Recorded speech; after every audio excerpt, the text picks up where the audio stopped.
존경하는 도민 여러분, 안녕하세요. 전북특별자치도의 이병철 의원입니다.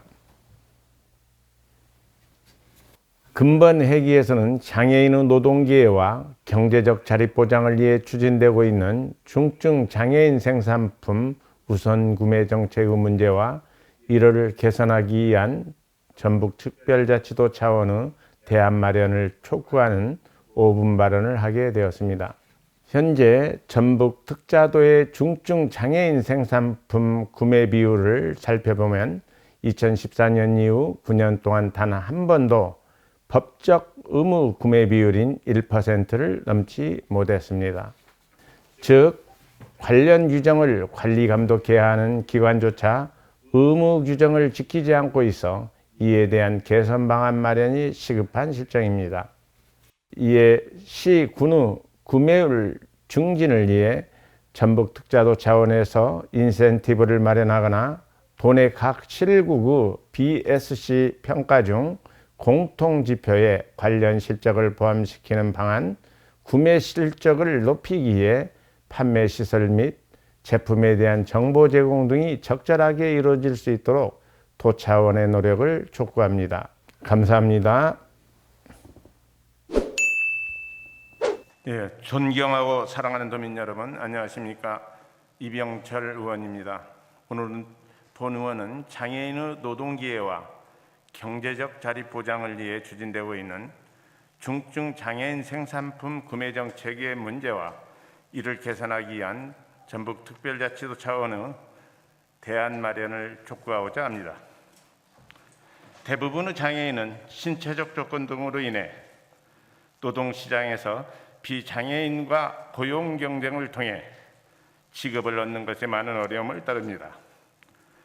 따라서 이러한 불공정 문제를 보완하고자 정부는 장애인 의무 고용 비율이나 중증 장애인 생산품에 대한 우선 구매를 규정하고 있습니다.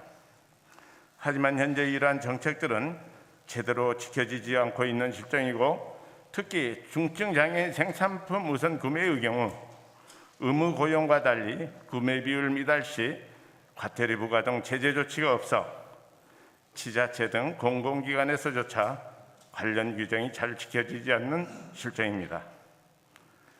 이는 우리 전북특자도 역시 예외는 아닙니다.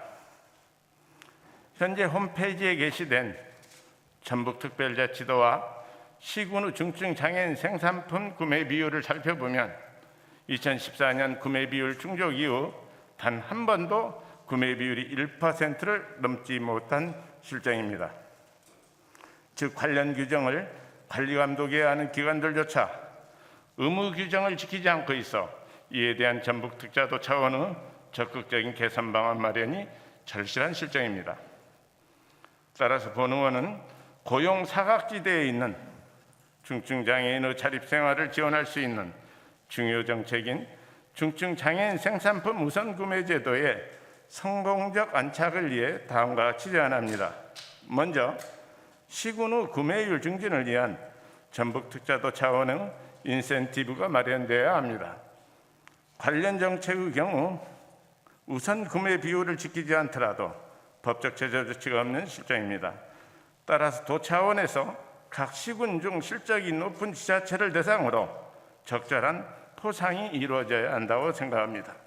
둘째, 전북특자도 내 각 실국별 평가 지표에 중증 장애인 생산품 실적을 포함하여야 합니다. 지난해 전북특자도 실국별 우선 구매 실적을 보면 복지국의 경우 5.50%를 달성했지만 건설국은 0.05%로 차이가 큰 실정입니다. 따라서 모든 실국이 우선 구매 실적에 관심을 갖고 함께 노력하기 위해서는 BSC 공통지표에 관련 실적을 포함시켜야 합니다. 마지막으로 구매 실적을 높이기 위해 판매 시설 및 제품에 대한 정보가 제공되어야 합니다. 현재 관련 조례를 보면 구매율 제고를 위해 생산, 유통, 판매 지원에 대한 실적을 공표해야 하지만 도가 공표한 자료에는 이러한 내용이 포함되어 있지 않고 판매 시설 및 제품에 대한 설명 역시 없어 구매를 위한 정보가 제한적입니다. 따라서 매년 공포되는 사업 실적에 판매 시설 및 제품에 관한 설명도 함께 포함되어야 할 것입니다. 지난 1월 우리는 전북특별자치도로 새로운 출발을 알렸습니다. 우리 전북이 이름만 특별자치도가 아닌 모든 도민이 사회적 약자를 포함한 모두가 더불어 살아갈 수 있는 환경이 마련되어야 함을 지사께서도 명심하시기를 당부드리며 이상 발언을 마치겠습니다. 경청해 주셔서 감사합니다.